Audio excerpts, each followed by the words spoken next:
Hi, I'm Renee Deshane, and you're watching Can You Spare a Dime, an online news show about homelessness in Boston. Today, we are at the Community Advocacy Center in Dorchester, the home of YARN, the Young Adult Resource Network, which is an extension of the Home for Little Wanderers.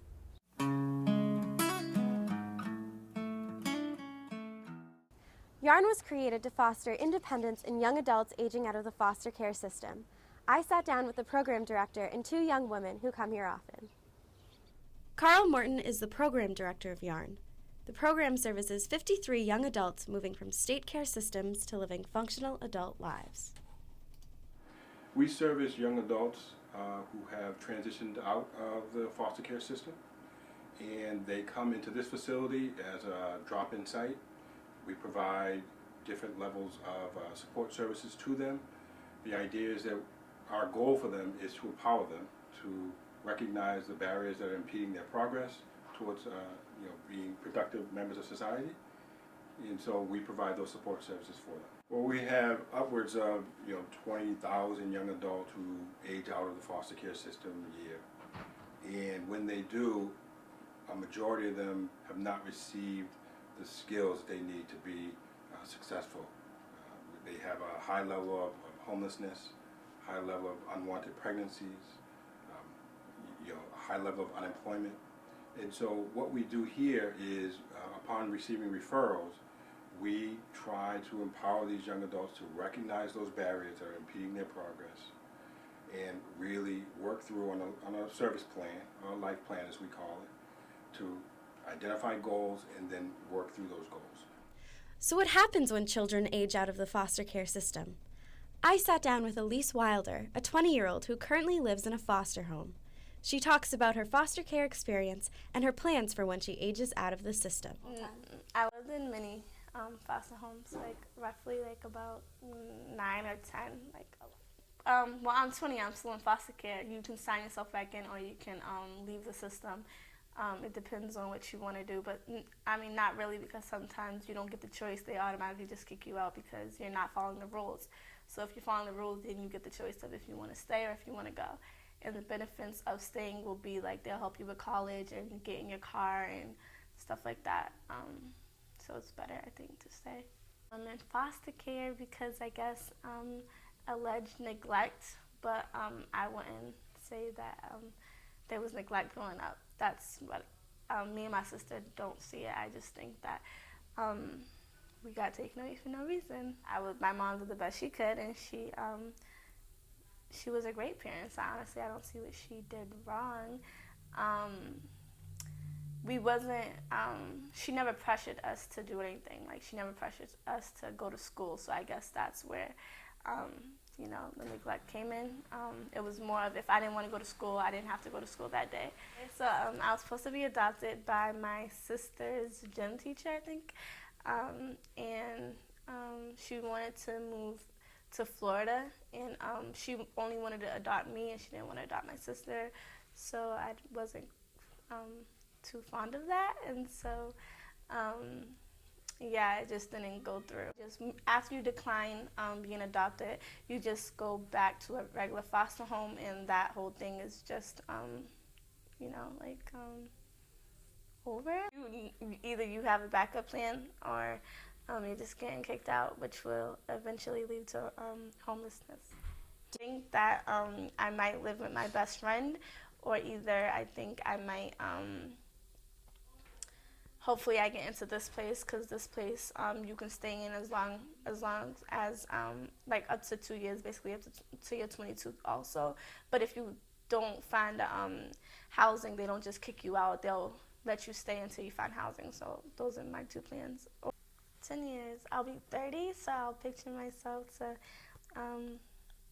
have children and to be some type of independent, either have my own house, not my house, but maybe live in an apartment and I don't know, just provide and help my sister out as the best that I can, I guess, and that's it. Taekwanya Tyson is another young woman who visits YARN. Taekwanya has been in and out of juvenile detention facilities. She talks about what it was like to be homeless last fall. I slept at Bridge Over Troubled Waters I was in their program on the third floor. It was an in-home, not an in-home, but it was like a permanent housing, while the second floor had people coming in and out. I was upstairs because I was working and trying to go back to school.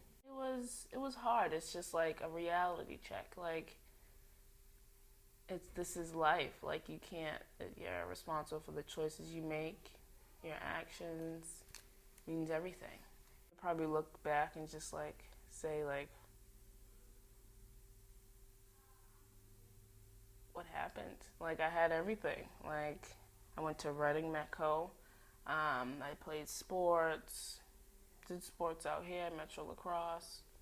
Like, I had it all. Like, I was spoiled. I was the only child in the house. My grandmothers give you everything.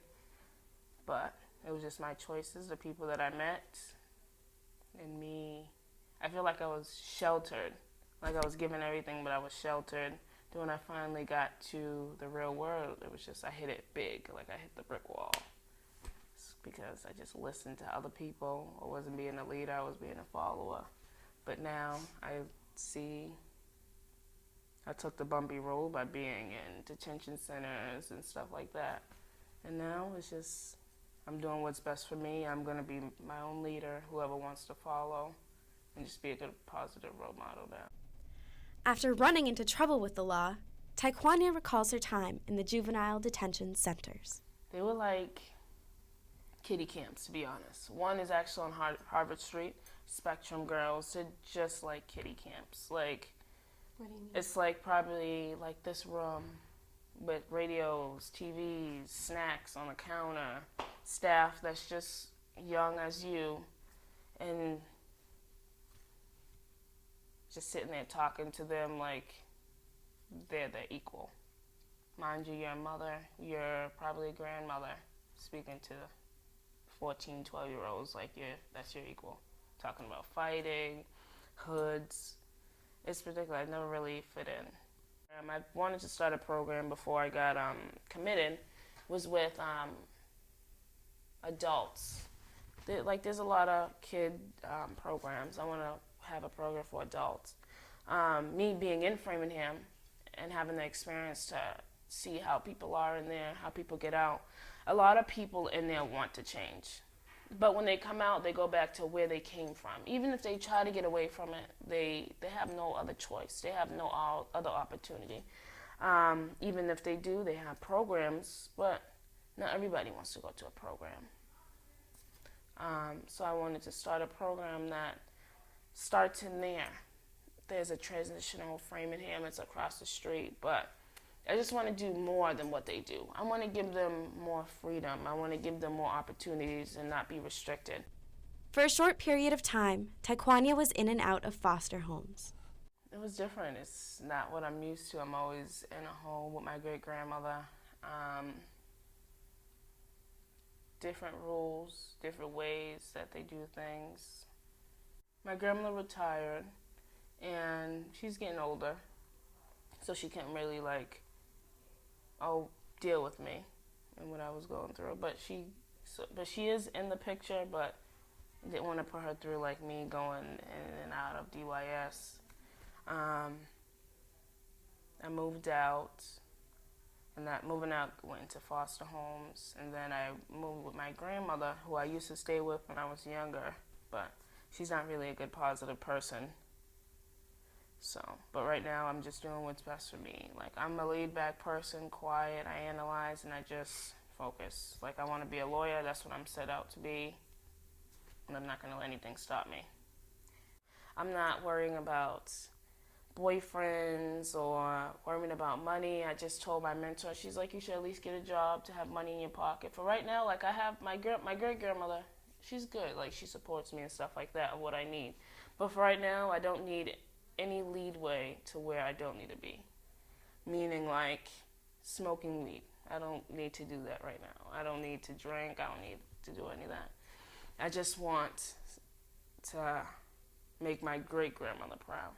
Like, sometimes she says, I don't know where I went wrong. She feels like she failed, but it's my choices that I made. That's the reason why I'm where I am. It would be me and my great-grandmother who actually went to college and the whole family. So, and it'll make my grandmother proud. She had a view of me. I'm sure like every parent has their view of their kid. Taekwani has had her struggles, but has big plans for her future. She's beginning college this summer to become a lawyer. Here is her message for other young adults in her shoes. It may not be where you want to be for right now, but you have to have patience. Coming from someone that doesn't have patience at all whatsoever, and I'm working on it, and I'm not where I want to be or where I view myself to be, but everything happens for a reason. Everything comes in due time. And I go by the motto, if things don't go the way you plan, your effort shouldn't stop. Your struggles build your character.